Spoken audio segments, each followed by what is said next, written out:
You would never guess how long it took to make this shitty intro. But what the hell, at least I can say I made it myself. Anyways, as most of you might have seen, this is called the Bookah Report. Considering Bookah is a Guild Wars 2 expression and that it's a report, you might think it's a Guild Wars 2 news show.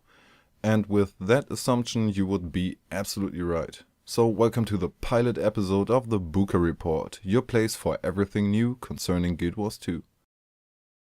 Since the launch of Guild Wars 2 is now less than a month away, ArenaNet themselves have drastically increased the amount of articles on the ANET blog as well as the amount of videos on their YouTube channel.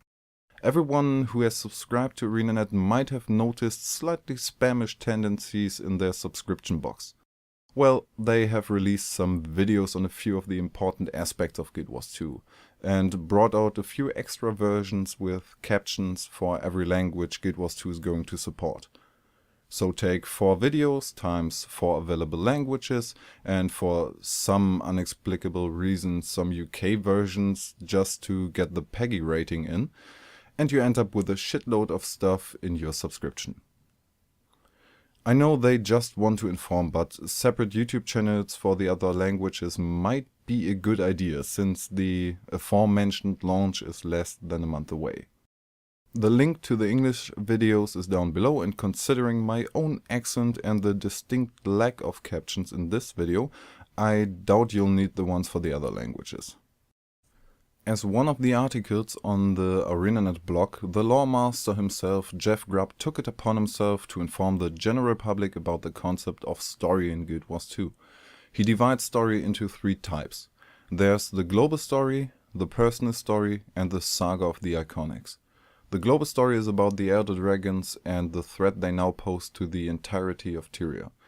This story is mostly told through dynamic events and advances from a more local and indirect danger in the starting areas to direct confrontations with Scythan and his minions in high-level areas. Your personal story also takes you from your city's gates to Scythan himself, but along the way focuses on your character's individual development. The saga of the Iconics, meaning the former members of the Edge of Destiny, Soldier, Logan, Ridlock, Kaith and Air, is told through almost every medium in the game. Depending on your race, you will already have met one of them in the first part of your personal story. You will also meet them in the dungeons, where alongside the story of the dungeon itself, you'll be witness to the development of the relationship after the separation of the group, described in the novel Edge of Destiny. For more information you can read the awesomely written article itself. I mean, what else could you have expected from Grubb? And if you did expect something else, shame on you. Could it be that I come across as a bit of a fanboy?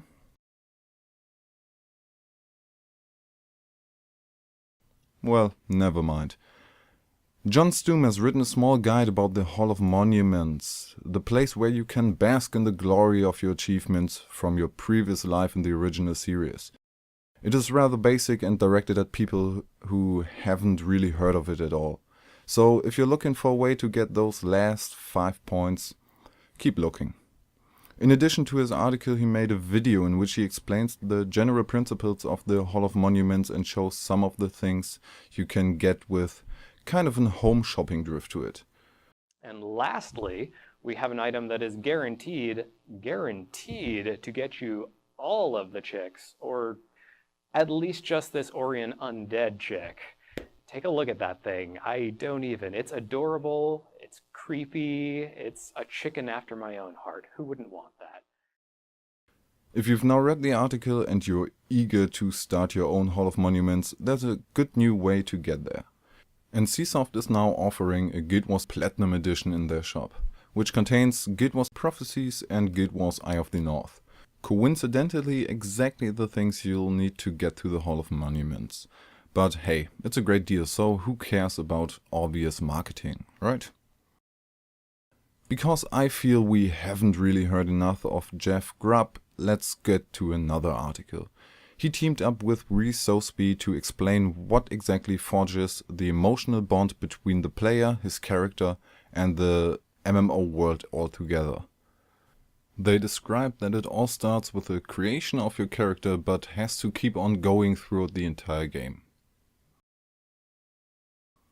Everybody who pre-purchased the game now knows exactly at what point his real life will stop for at least a week.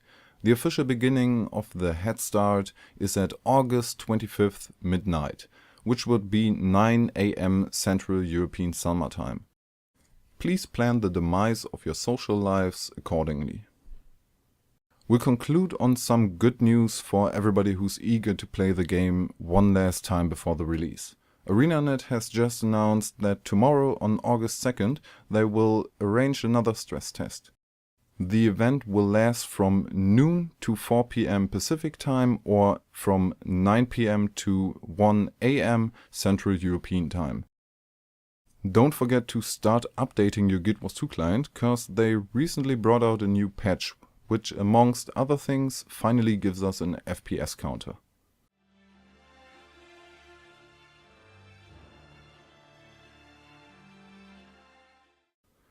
That's all for today. The links of all the articles are in the description down below. Thank you for watching and don't forget to like and subscribe for more Bookah reports. I'm Chronic Gamer and I'll see you next time.